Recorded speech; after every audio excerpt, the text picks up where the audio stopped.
Hello, everyone. Thank you for being here. My name is Danielle Afsordeh. I'm the Community Outreach Archivist and Programs Coordinator for the CALS Butler Center for Arkansas Studies. And I am hosting this information session with my colleague, Meredith Li, who is the DIY Memory Lab Coordinator, and we'll introduce ourselves a little bit more intensely and talk about the program a bit more in just a second. But just to give you a short overview so that you can know if you've landed in the right place, we are going to discuss the 2026 Community History Seminar, which is a free evening program hosted by the DIY Memory Lab and the Butler Center for Arkansas Studies. This program is designed especially for community-based organizations in Central Arkansas, or Arkansas at large, and is designed especially for community-based, is designed especially for groups with historically significant or at-risk records, particularly those documenting the experiences and histories of marginalized communities that are not well represented in the historical record.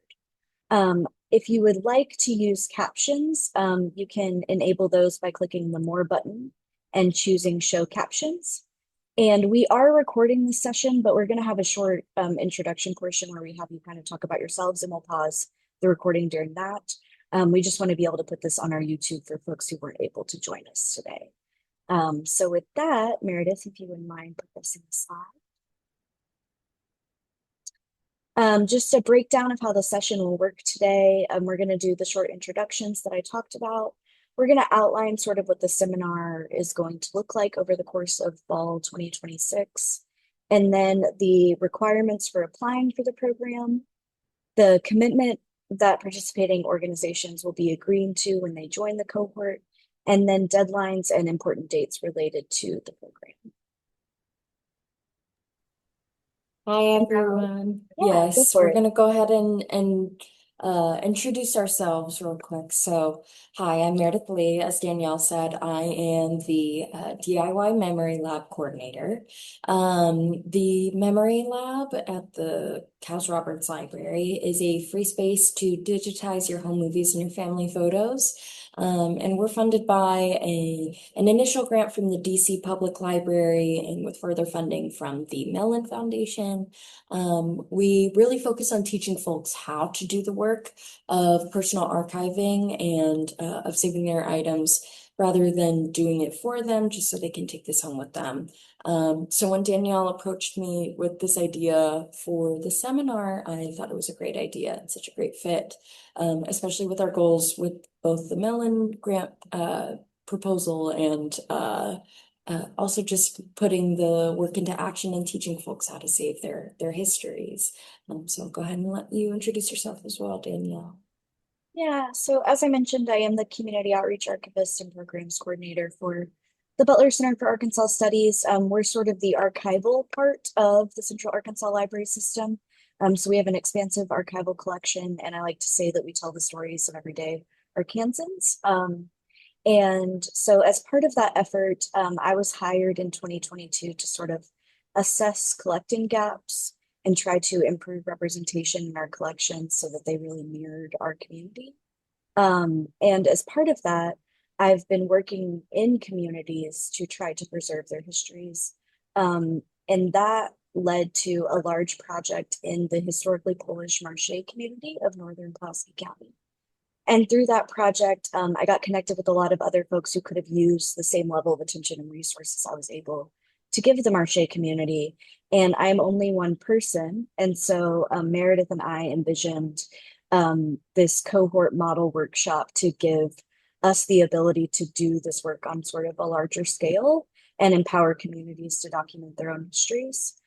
So last year it focused specifically on religious communities, but this year we've widened the scope to community-based organizations, especially in a political moment where we feel like folks that are serving underrepresented communities may not feel comfortable depositing their records in a publicly funded archival institution. We thought that it would be helpful to really focus on those organizations this year to empower them to make sure those records get preserved in a time where people are a little bit more wary of public institutions. For a variety of reasons. And so that's kind of how we arrived at the scope of the program this year.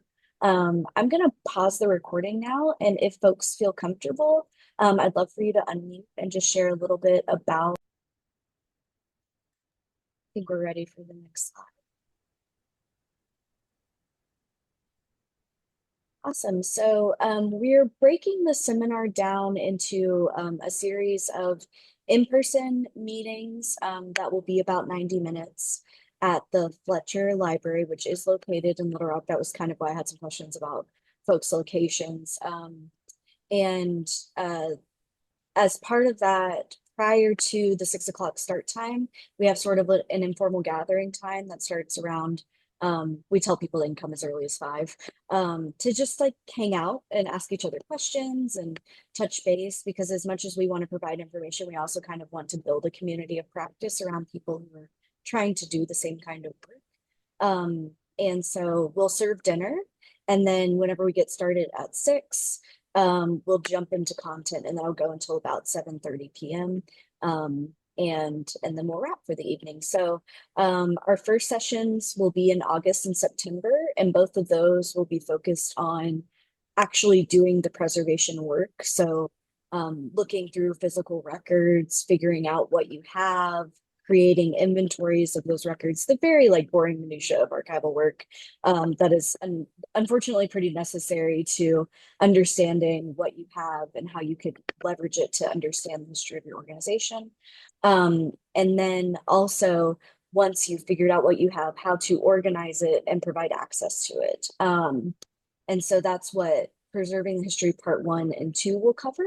And I will lead those sessions in August and September. And then following those sessions, we're going to have a digitization and preservation session. I'll be leading this seminar session in October.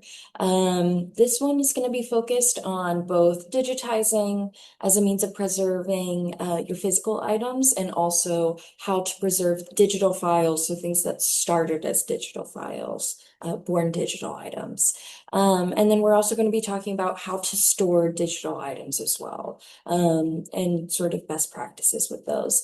With digitization, that can sort of bring lots of questions of technology and difficulties with technology. And so November, we will not have a session, and the homework, so to say, during this time period will be to make an appointment with me, and I'll walk you through the process of digitizing your items. So you'll make an appointment at the DIY Memory Lab, come in and see me. But we'll also have a drop-in session on Friday, November 13th, at 10 a.m. at Roberts, where you can come in and ask questions. So yeah, all of this is going to be focused on the digital items. We'll kind of cover this a little bit more later. You'll be expected to turn over like 10 digital items, so this will be your way to work through that with assistance. And then our last sort of educational session will be focused on learning how to effectively tell the story of your organization.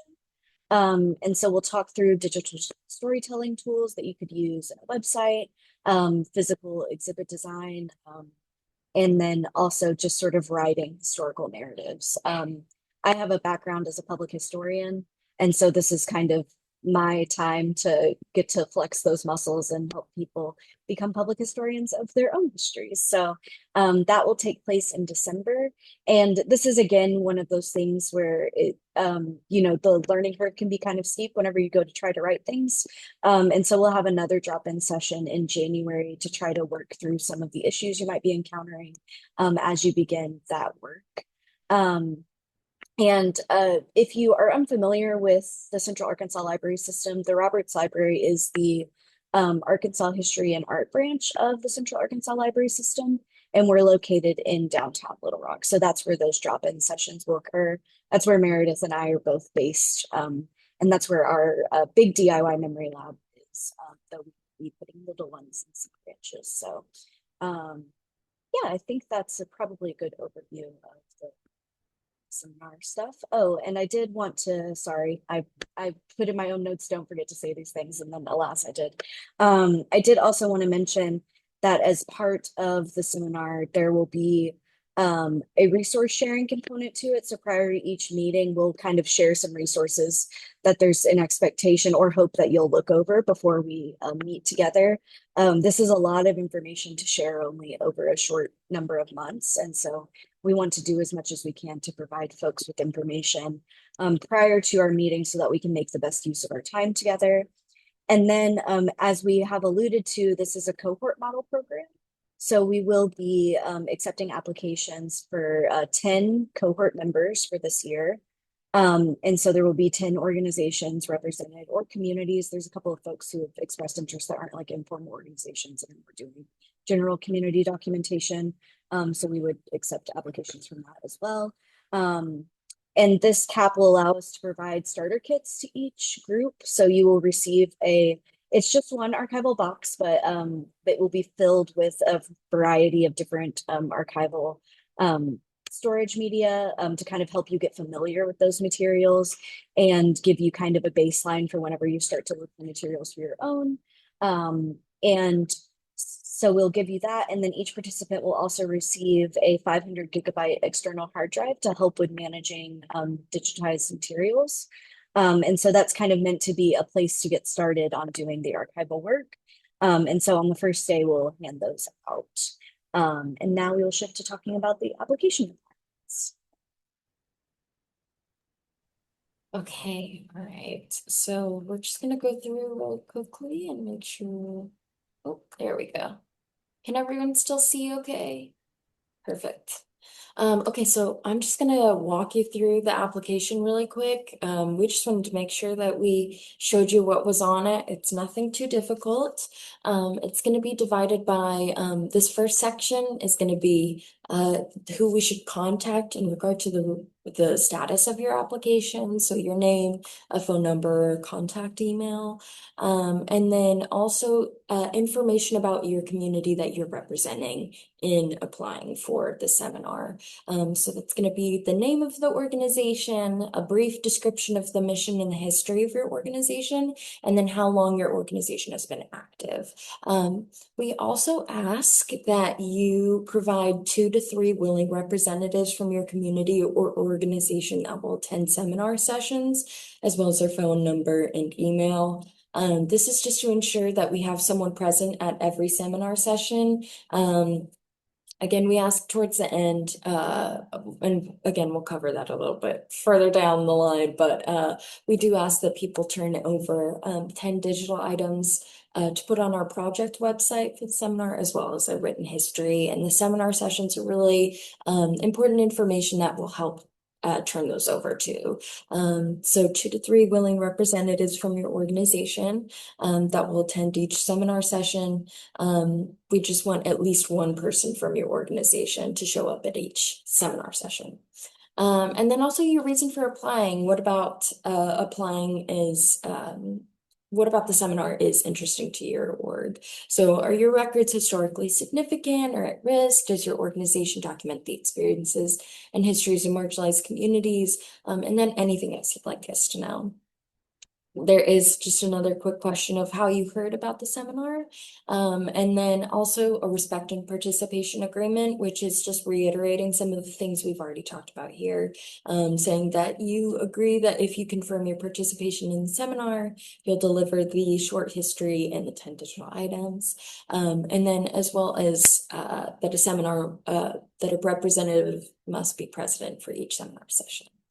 So it's a super simple application, very straightforward. But if you have any questions, you can also email memorylab@cals.org, which I can share at the end as well in the chat. But yeah, that is the application. Now let me head on back over to our slides. Okay.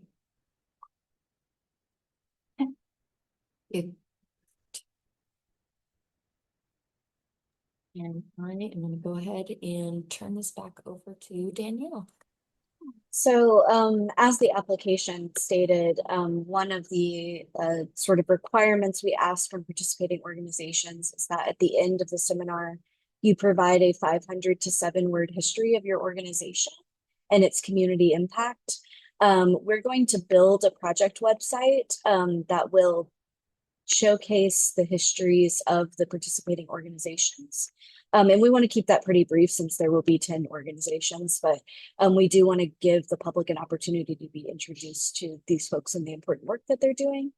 And also we think that will kind of be the jumpstart for whatever work you do. It might give you, a short history you could put somewhere on your website or use to as kind of a leveraging point for stakeholders, especially in community organizations, as you're trying to, continue to prove your worth to funders, et cetera. So we think there's a lot of helpful uses for this particularly for this group. So.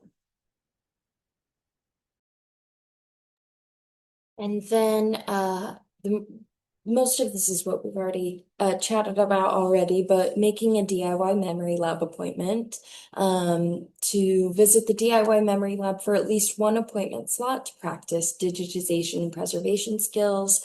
I think making an appointment is just a really easy way to walk through what we cover in the digitization and preservation session, and it will definitely make all of this a lot less intimidating. And we'll be giving you the tools to do it yourself and show you how to do it.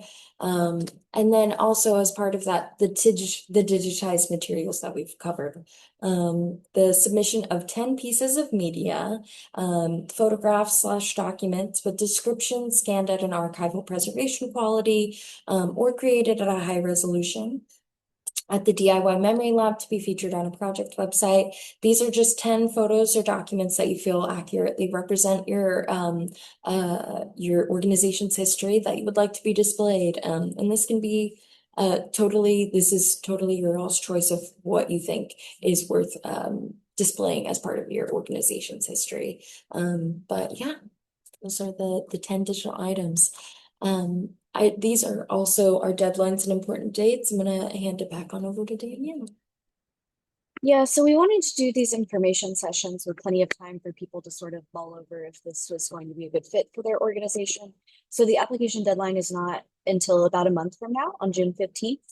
And then Meredith and I will work to review those applications against a rubric that we've developed, and we will notify the selected cohort members by July 7th.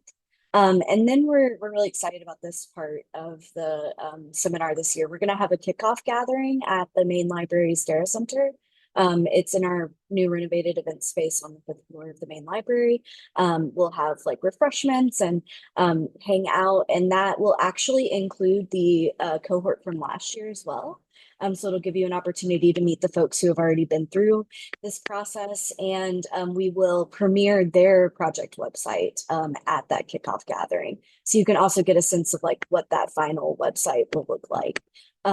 We had a developer build a nice template for us, and we're pretty excited about what we'll be able to do with that.